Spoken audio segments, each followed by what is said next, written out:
Kdo med vami? Gospod Franc Kangler.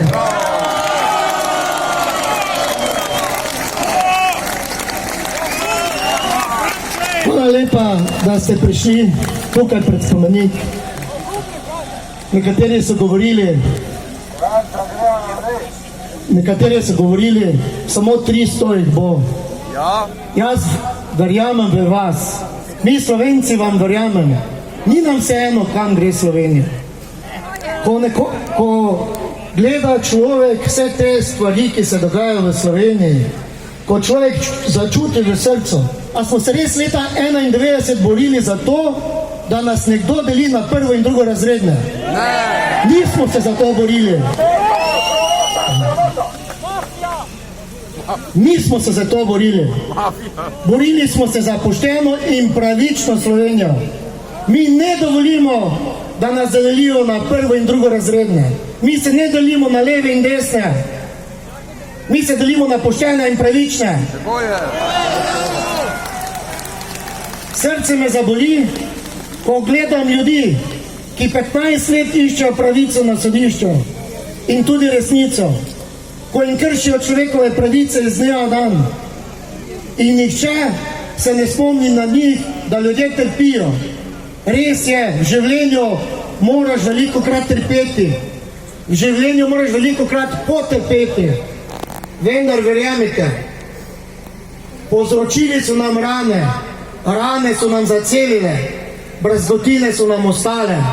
Zato, ker so nam brazgotine ostale, nam ni vseeno, kam gre ta svet, kam gre ta Slovenija. Zato rešimo Slovenijo.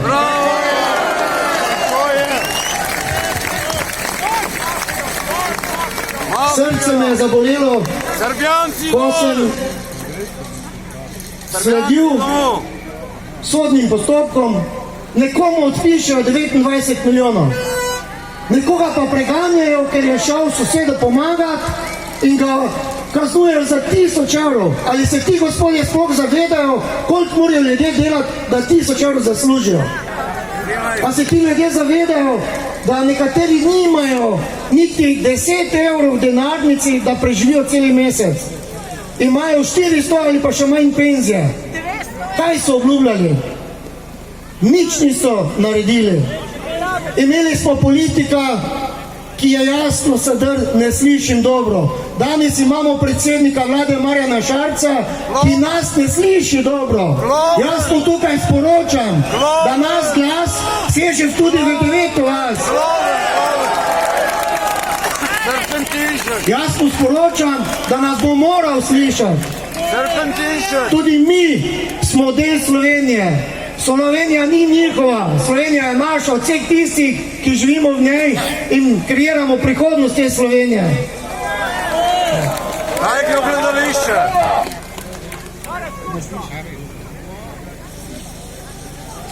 Ti gospodje ne spoštujejo niti ne lastne ustave, ne spoštujejo ustavnih odločb Ustavnega sodišča.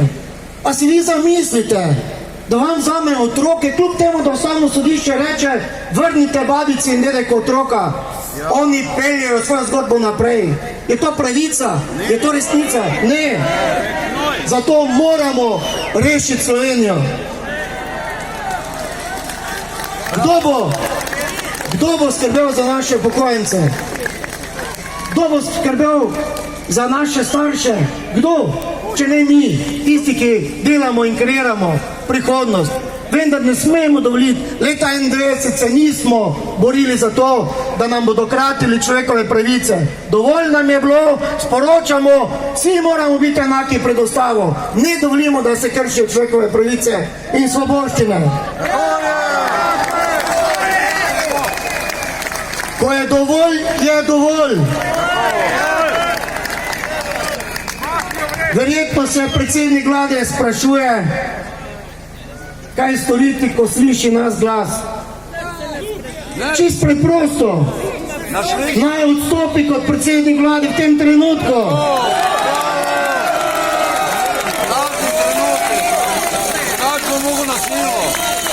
Jaz potrebujem predsednika vlade, ki bo spoštoval vsakega državljana Republike Slovenije, ki bodo vsi za njega enaki.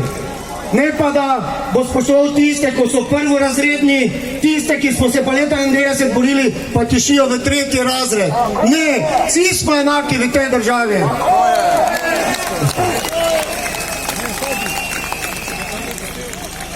Niso verjeli, da lahko tudi v jeseni diši po pomladi. Niso verjeli. Jaz verjamem, če se ne bi boril za pravico in resnico, ne bi v vas verjel. Ker v vas verjamem v Slovenijo, se bom boril še naprej za resnico in pravico. Zato želim, da rešimo Slovenijo.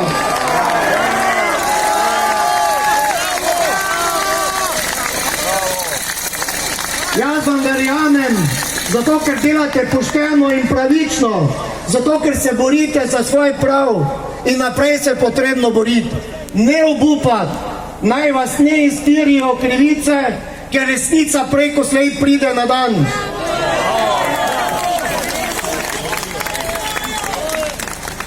Spoštovani zbrani, tukaj, pred tem spomenikom, tukaj je začetek. Diši po pomladi. Pomlad je dobrodošla. Prihaja. Vsakdo, ki razmišlja demokratično, ki si želi pravico in resnico, je dobrodošel v pomladi. Pomlad prihaja. Želimo si poštene in pravične slovenske politike. Pomlad prihaja. Ne dovolimo in ne bomo dovolili, da nam kršijo človekove pravice, pa ne glede na to, ali spadamo na desnico ali levico. Vsi smo enaki.